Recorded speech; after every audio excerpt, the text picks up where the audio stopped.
Vocês têm, por um lado, dependido demais da mente consciente, embora suas características e mecanismos tenham sido mal compreendidos, de modo que patrocinadores da teoria da mente raciocinadora consciente, acima de tudo, defendem o uso do intelecto e dos poderes de raciocínio, embora não reconheçam sua fonte no eu interior.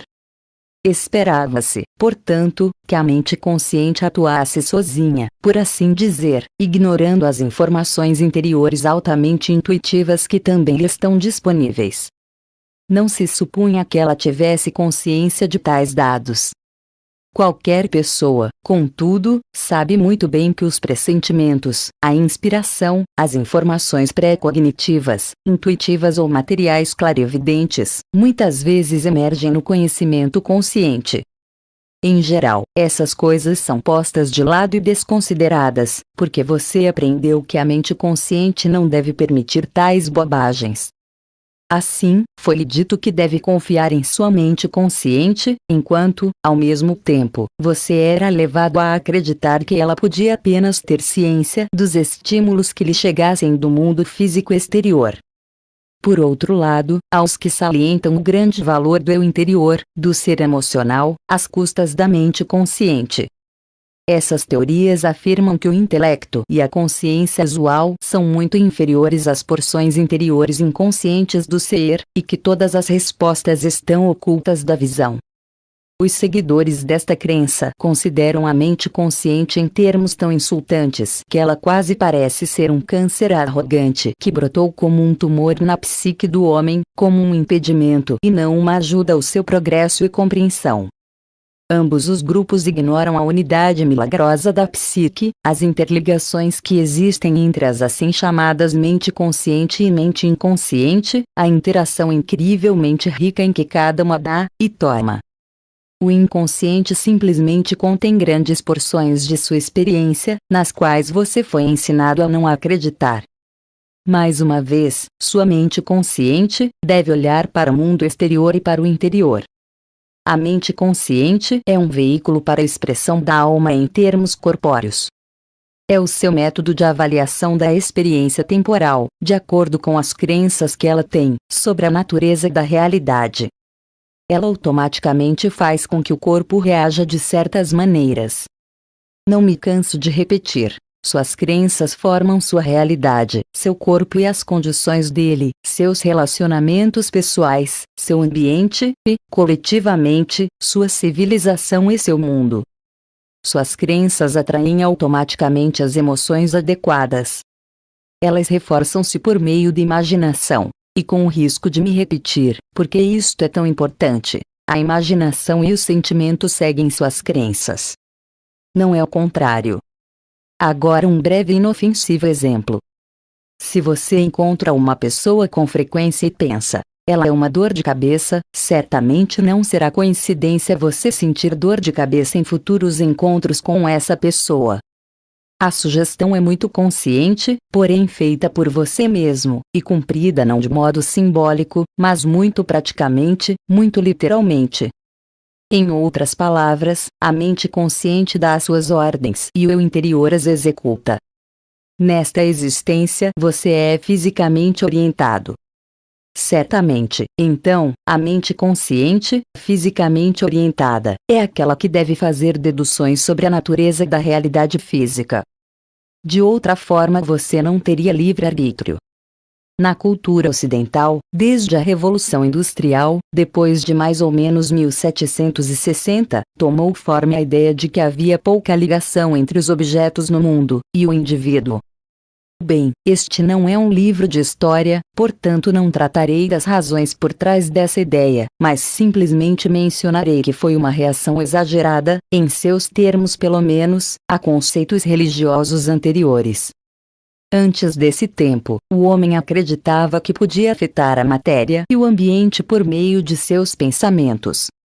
Com a Revolução Industrial, porém, até os elementos da natureza perderam sua qualidade viva aos olhos dos homens. Eles se tornaram objetos a serem categorizados, nomeados, dilacerados e examinados. Você não disseca um gato ou cachorro de estimação. Por isso, quando o homem começou a dissecar o universo nesses termos, já perdera seu senso de amor por ele, que se tornara sem alma para o homem. Somente então pôde ele examiná-lo sem escrúpulos e sem escutar a voz viva que protestava.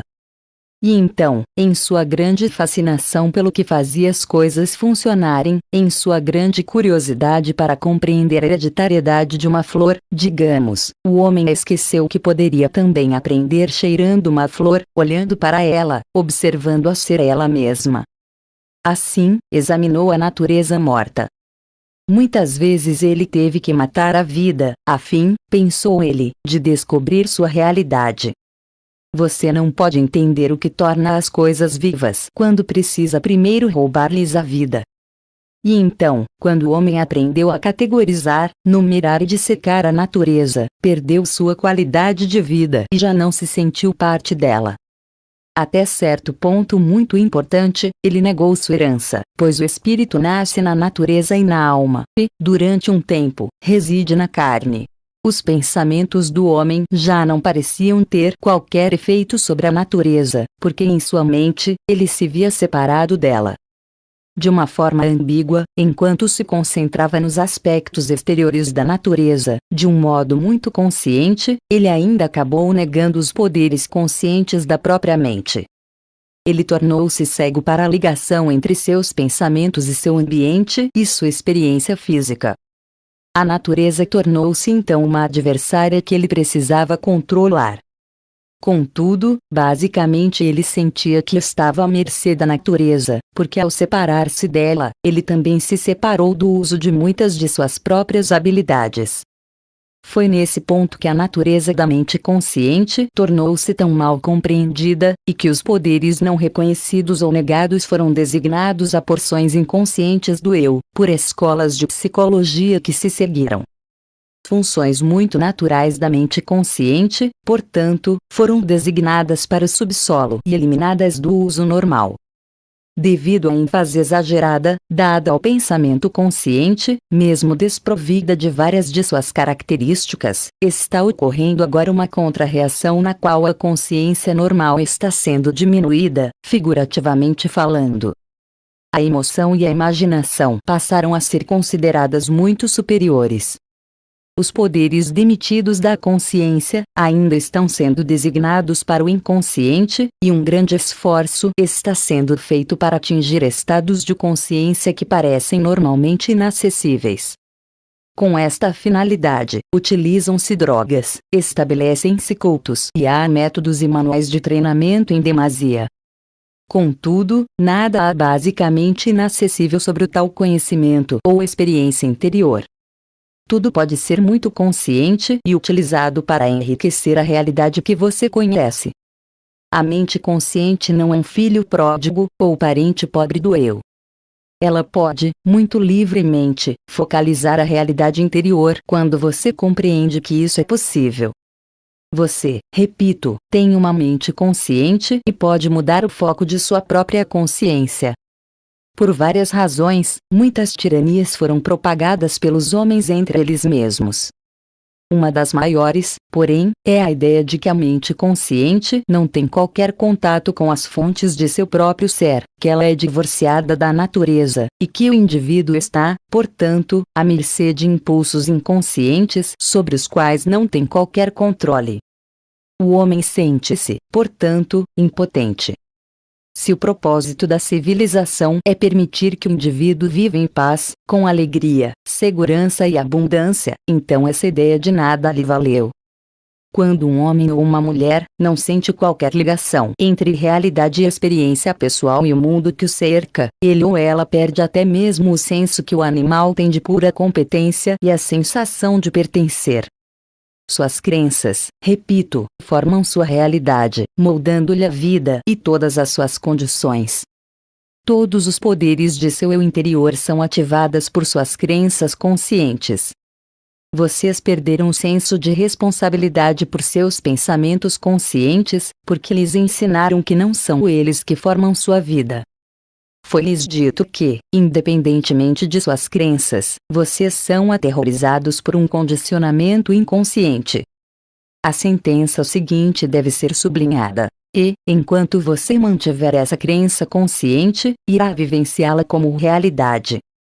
Algumas de suas crenças tiveram origem na infância, mas você não está à mercê delas a menos que acredite estar. Como sua imaginação segue suas crenças, você pode encontrar-se em um círculo vicioso no qual constantemente pinta quadros mentais e reforça aspectos negativos de sua vida. Os eventos imaginativos geram emoções próprias, que automaticamente causam mudanças hormonais em seu corpo ou afetam seu comportamento em relação a outras pessoas, ou ainda, fazem-no interpretar eventos sempre à luz de suas crenças. E assim, a experiência diária parecerá justificar aquilo em que você acredita cada vez mais. A única maneira de escapar disso é tornar-se consciente de suas crenças, de seus pensamentos conscientes e mudar suas crenças de modo a harmonizá-las com o tipo de realidade que você deseja vivenciar. A imaginação e as emoções se seguirão automaticamente a fim de reforçar as novas crenças.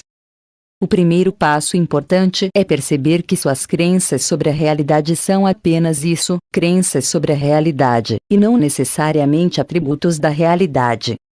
É preciso que haja uma distinção clara entre você e suas crenças. Você precisa compreender que suas crenças são materializadas fisicamente.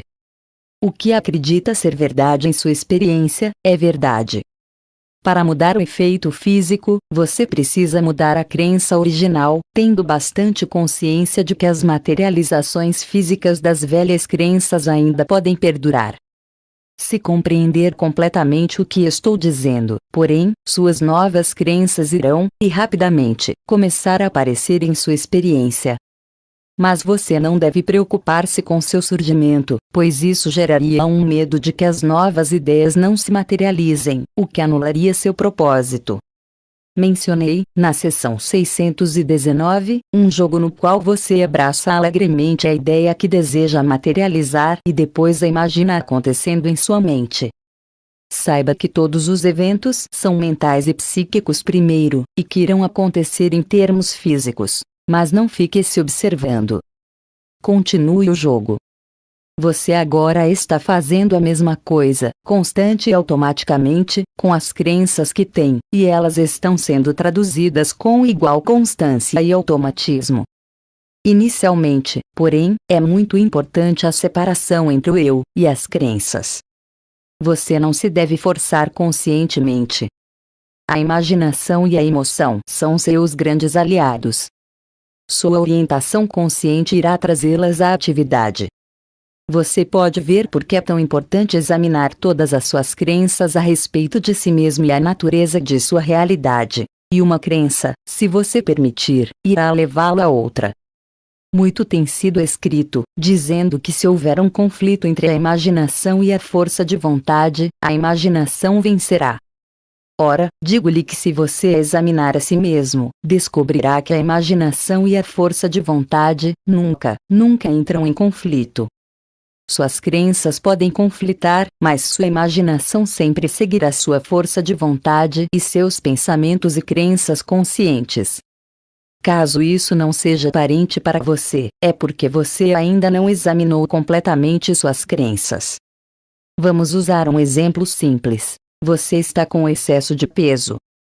Já experimentou vários regimes, sem sucesso.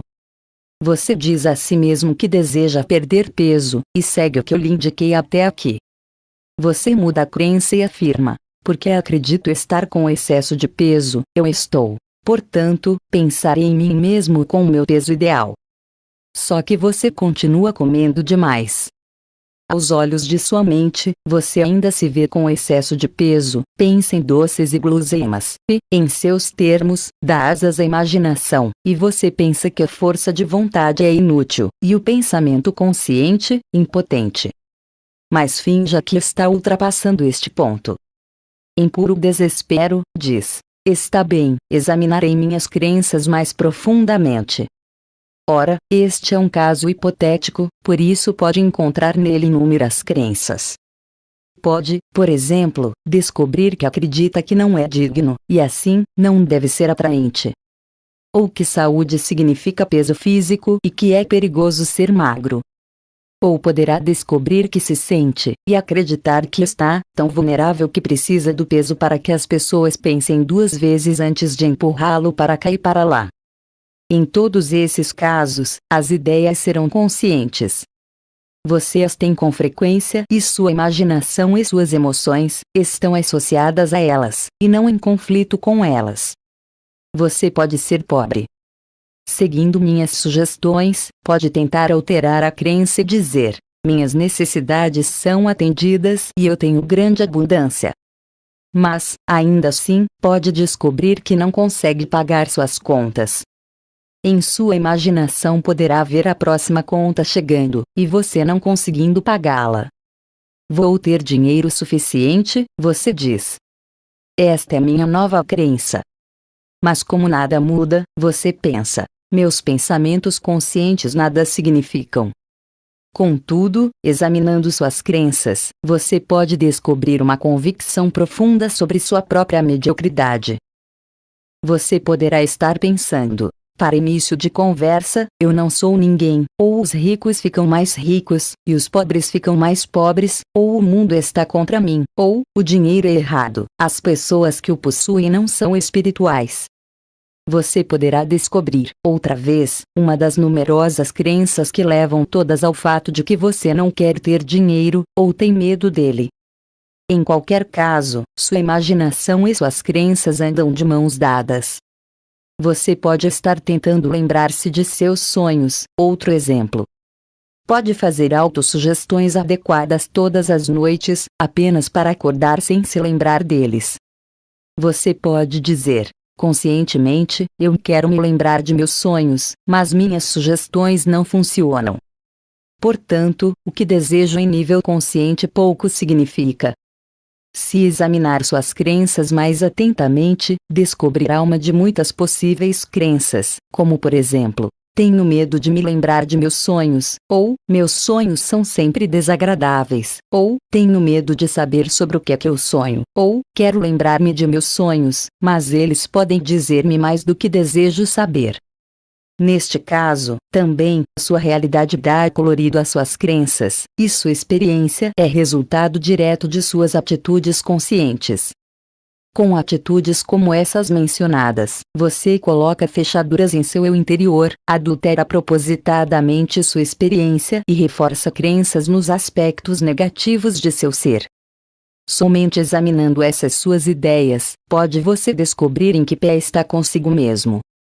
Ora, não quero de modo algum salientar o negativo, por isso sugiro que você examine as áreas de sua vida com as quais está satisfeito e em que se saiu bem.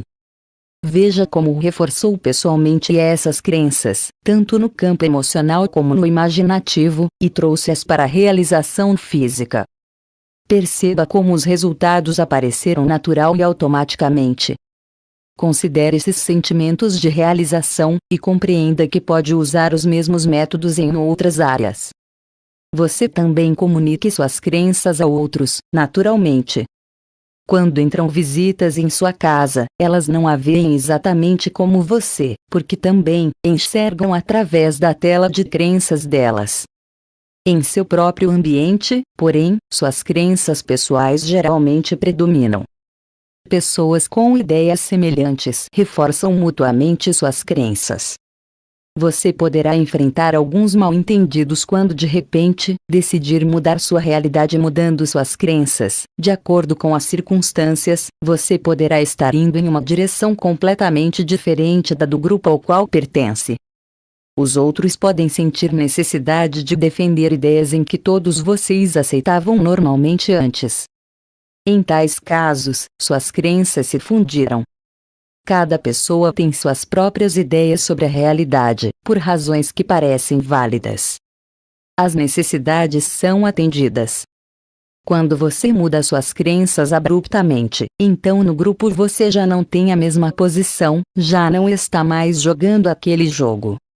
No grupo, você pode de repente parar de atender a uma necessidade que atendia antes.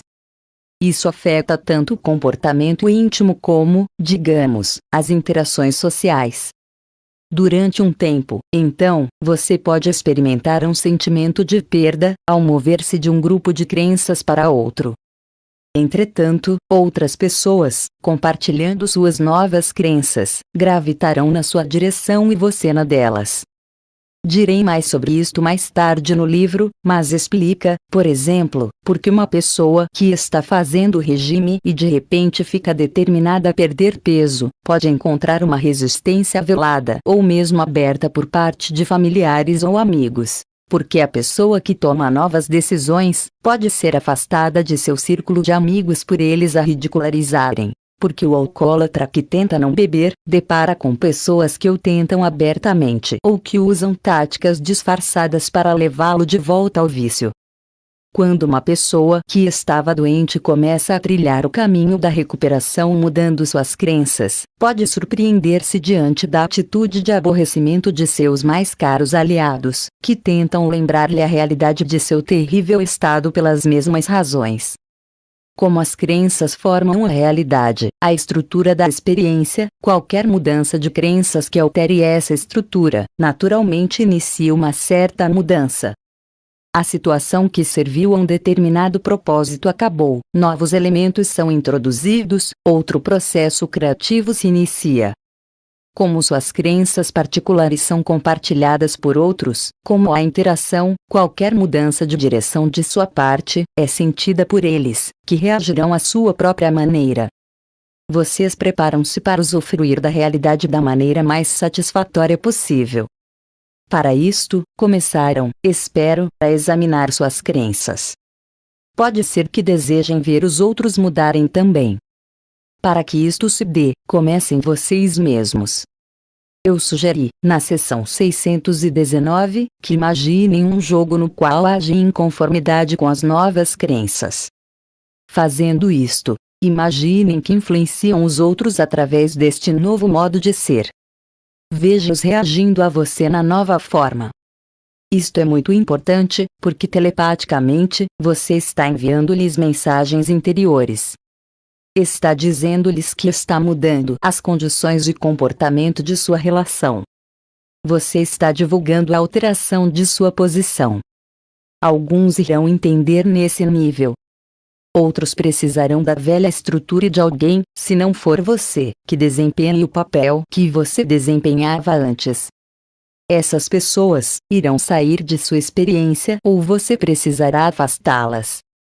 Mais uma vez, se você pensa no dia a dia como um quadro tridimensional em constante movimento, pintado por você, perceberá que à medida que suas crenças mudarem, também sua experiência mudará.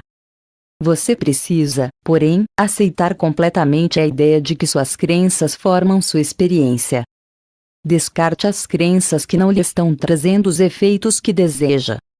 Entre mentes, estará muitas vezes na posição de dizer a si mesmo que algo é verdadeiro, diante de dados físicos que parecem totalmente contraditórios. Você poderá dizer: vivo em meio à abundância e estou livre de necessidades, enquanto seus olhos lhe dizem que a mesa está cheia de contas. Precisa compreender que foi você quem produziu aquela evidência física que ainda o confronta, e o fez por meio de suas crenças. Assim, alterando sua crença, a evidência física pouco a pouco começará a provar sua nova crença tão firmemente quanto a antiga. É preciso trabalhar com suas próprias ideias. Embora haja categorias de crenças e razões gerais para elas, você precisa tornar-se pessoalmente consciente de suas próprias, pois nenhuma pessoa é totalmente igual a qualquer outra.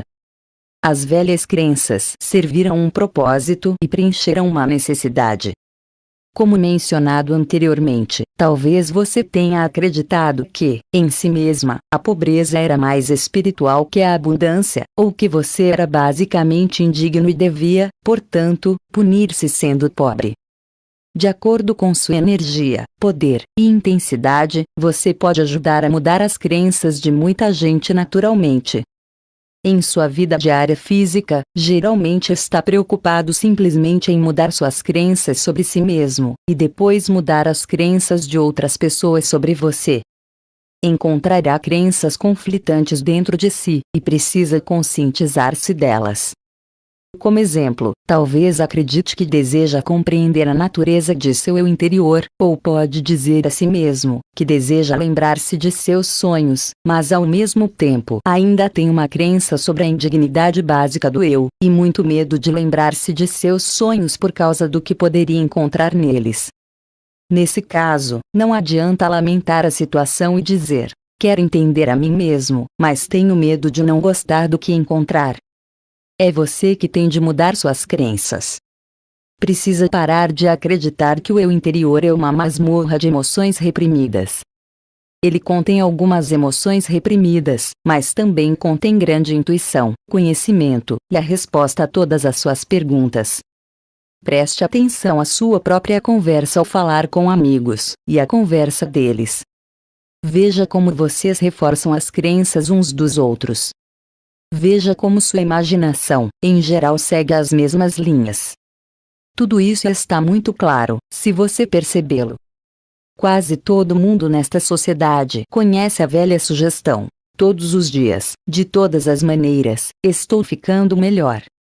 Ora, essa é uma excelente sugestão dada pelo eu consciente a outras porções de seu ser.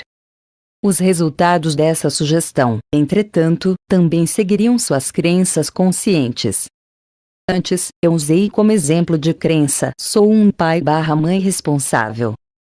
Se para você isto significa: insisto para que meus filhos escovem os dentes, comam o suficiente e ajam adequadamente, então você irá interpretar a sugestão de ficar cada vez melhor, sobre este ângulo. Se a crença significa que seu amor pelos filhos é expresso melhor nesses termos, se sente que há algo embaraçoso em expressar afeição diretamente, então a sugestão de ficar cada vez melhor pode apenas reforçar essa crença. Você pode tornar-se mais eficiente nesse sentido. É por isso que é vital você examinar suas crenças e compreender o que elas significam para você pessoalmente.